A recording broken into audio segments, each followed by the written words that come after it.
Here's problem 9.26. A 4.2 kilogram object initially at rest explodes into three objects of equal mass, so they all have 1.4 kilograms. Two of these are determined to have velocities of equal magnitude, 5 meters per second, with directions that differ by 90 degrees.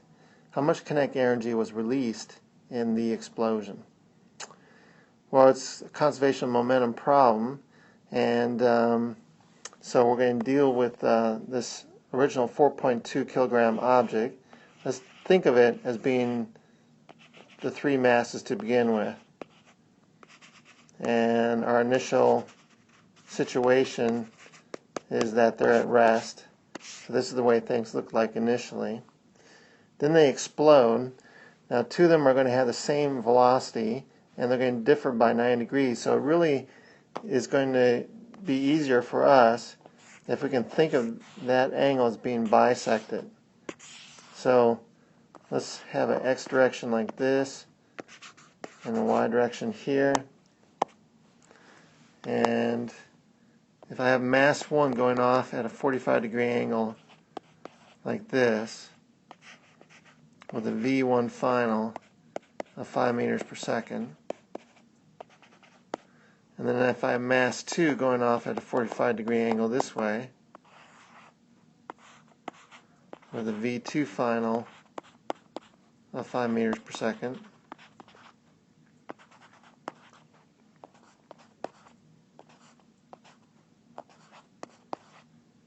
and there truly is a right angle between the two.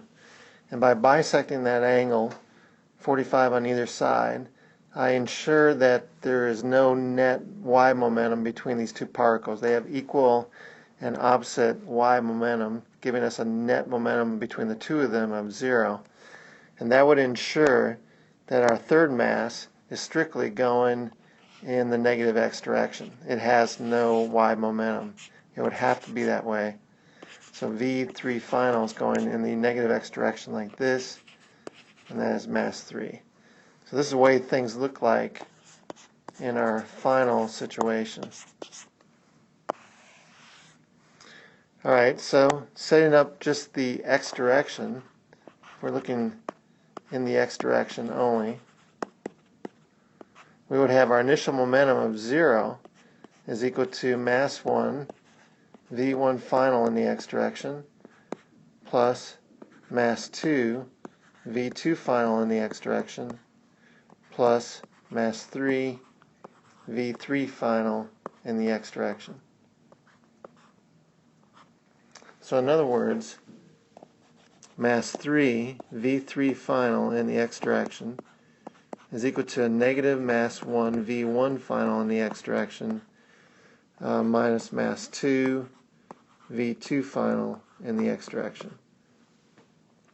Mass 1 is equal to mass 2 is equal to mass 3, and so let's divide through by the mass, and so we would, mass 3, mass 1, and mass 2 all cancel out, and we have that V3 final in the x direction is equal to a negative V1 final in the x direction, which is actually a negative V1 final cosine 45 degrees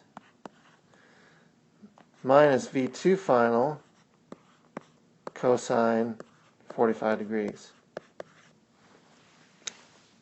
So this is going to be equal to a negative 5 times cosine 45 degrees, which is 0.707, minus 5 times 0.707, which would be a negative 10 times 0.707, or a negative 7.07 meters per second. The negative means that it's going in the negative x direction. So we have the final velocity of mass 3 now as a negative 7.07 meters per second. We can calculate the final kinetic energy, which would be the kinetic energy released in the explosion, or the energy of the explosion. So that is going to be 1/2 mass 1 V1 final squared plus 1/2 mass 2 V2 final squared plus 1/2 mass 3 V3 final squared.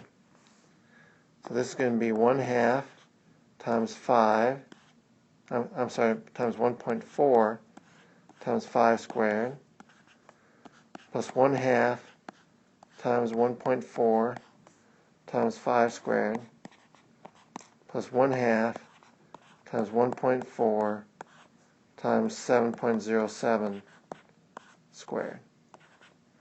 That is going to give us the final kinetic energy. If I calculate that, I come up with